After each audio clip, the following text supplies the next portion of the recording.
Foundation of Christian faith.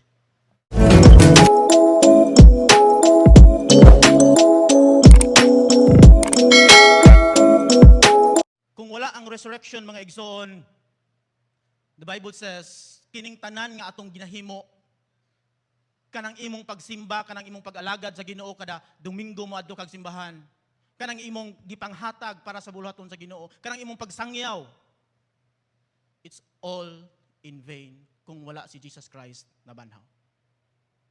We know nga ang resurrection of Jesus Christ gives us a lot of things, and one of those things is our enduring hope.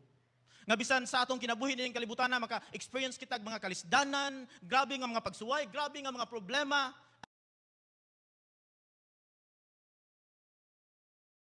yet naagyapon tay paglaom. Nganuman ato kanang nakuha sa dihang si Jesus Christ na banhaw. Atong nahibaw-an nga si Jesus Christ nagmadinaugon, atong nahibaw-an nga we are not serving the Lord, we are not fighting for victory, but we are fighting from victory. Unsa man nga mga struggles sa atong kinabuhi mga igsoon, we already know what will be the end of our story. Gihimo na ni Jesus Christ ang conclusion nga kitang tanan madinaugon. That's why do na tayo paglaom kitang mga Kristohanon. That's why kitang mga Kristohanon very tough.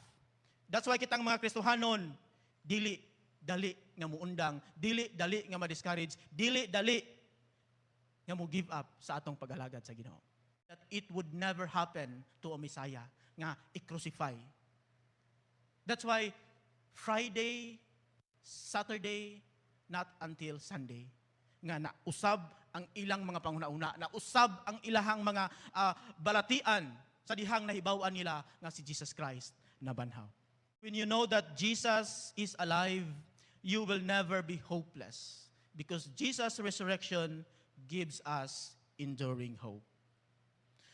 In John chapter 20, verses 1 and following, if you have your Bible, you can follow with me or you can just look at the screen. Akong gibutang diha mga verses of the Bible.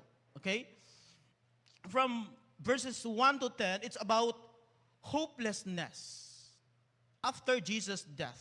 So namatay naman gid si Jesus. The Bible says early on the first day of the week. That's what day? Sunday. While it was still dark, Mary Magdalene went to the tomb and saw that the stone had been removed from the entrance. Wala sila mahimo og dili nila mahatagan og proper burial si Jesus Christ on Friday afternoon. Kaya wala na sila time. Dili sila pwede on Saturday because it was Sabbath. So early on Sunday morning, while it was still dark, ningadto na si Mary nga masub-anon kaayo. Didto paingon sa lubnganan kung sa diin si Jesus Christ gilubong. But to her surprise, nakita niya nga ang bato nga gitabon didto sa lubnganan, didto sa kuweba, kay kuweba man sa una ilang lubnganan, wala na, abri na ang lubngana ni Jesus Christ. So she came running to Simon Peter. Sa dihang nakita niya nga wala na didto ang iyahang Lord, wala na dito si Jesus Christ. He came running to Simon Peter and the other disciple. The other disciple refers to John, the one Jesus loved, and said, "They have taken the Lord out of the tomb and we don't know where they have put him." Tanawa o paminawa ang iyang expectation. Wa gyud siya nag-expect nga sa dihang nawala na si Jesus Christ sa iyang lubnganan. Wa gyud siya nag-expect nga basi o wa gyud siya nagduda nga basi si Jesus Christ na banhaw. Ang iyang pagduda, ang iyang assumption is that somebody took Jesus' body. But remember, nga si Jesus Christ, pirmini siyang nag-istorya sa ila. Katong nabuhi pa siya nga, mamatay siya, and then mabanhaw siya. But wala di ito ni sink in, bisan sa iyang mga disciples, bisan sa mga friends nga close kayo niya, like Mary Magdalene and Martha and Lazarus. Because dili na mao ang ilahang expectation for a Messiah. Nagpabilin gihapon ang ilang una-una nga ang Messiah is a king, is a warrior, a Messiah would never be defeated, a Messiah will never be crucified. That's why, tungod naa na sa iyang huna-huna nga, wala siya nag-expect nga si Jesus mamatayan din namatay si Jesus. Labaw sa tanan, wala siya nag-expect nga si Jesus mabanhaw. Sa dihang nakita niya nga empty na ang lubnganan, ang iyang assumption is somebody took Jesus' body. After that, let's look at Mary on her loneliness in verses 11 to 14. Now Mary stood outside the tomb crying. Of course, love kayo niya si Jesus. Kapila si Jesus ning visit sa iyaha. Ang usapag yun, iyang gibanhaw si Lazarus nga iyang gisuon. As she wept, she bent over to look into the tomb and saw two angels in white seated where Jesus' body had been, one at the head and the other at the foot. They asked her, "Woman, why are you crying?" Kabaho na good, pero mas nindot man dyan yung mangutana pa dyan. Just to have a conversation and maybe to alleviate her feeling. Ingon siya, "They have taken my Lord away," she said, "and I don't know where they have put him." Pagdugang sa iyang kasakit. Nga namatay na ang iyang Ginoo, namatay na ang iyang one of her closest friend, di lang kay namatay na gilubong, gikawat pagyod ang lawas. Pagdugang sa iyang kasakit. And this, she turned around and saw Jesus standing there.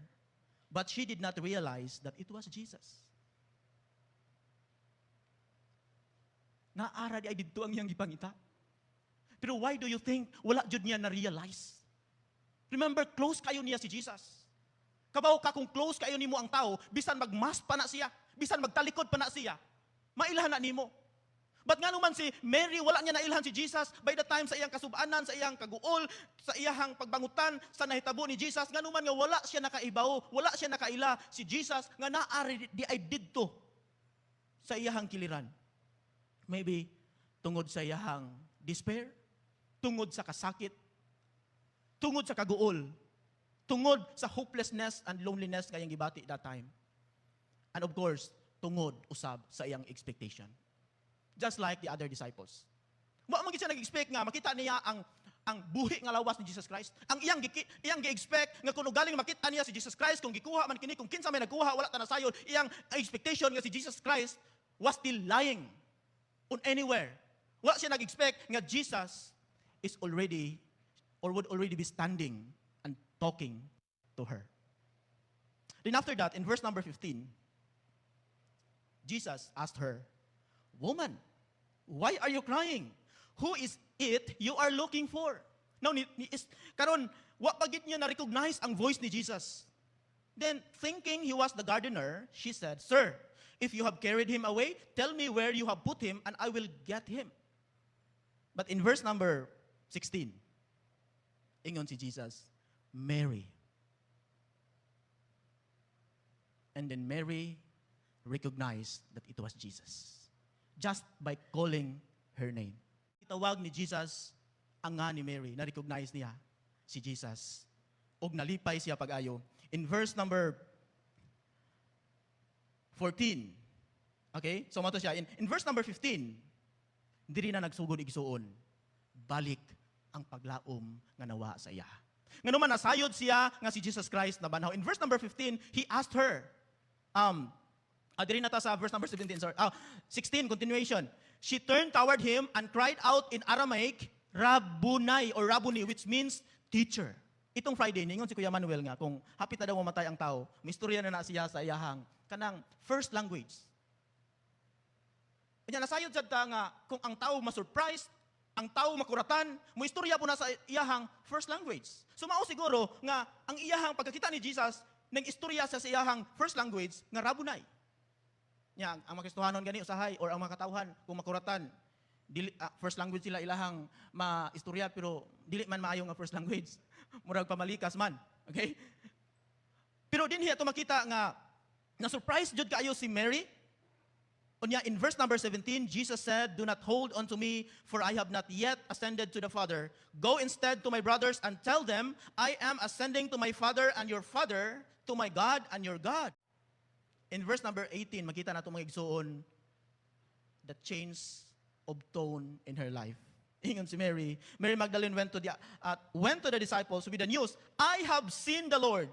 And she told them that he had said these things to her. Until that. Nga muhatag kaniya og kinabuhi, nga walay katapusan, nga mohatag kanila og kadaugan, nga mohatag kanila kalinaw, mohatag niya kalipay, and now nabalik na ang iyang paglaom tungod nakita niya nga si Jesus Christ nabanhaw. Ingon ana, igsuon ka powerful ang pagkabanhaw ni Jesus Christ. Ingon ana ka importante sa mga Kristohanon ang pagkabanhaw ni Jesus Christ. Even his brother James,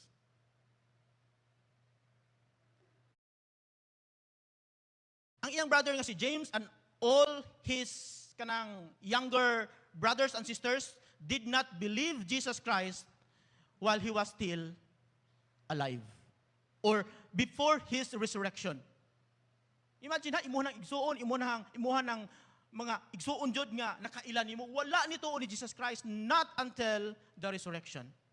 Si James before wala siya nituo ni Jesus, wala siya ni follow ni Jesus, but after the resurrection, ingon si Apostle Paul nga Jesus also appeared to Peter, to James.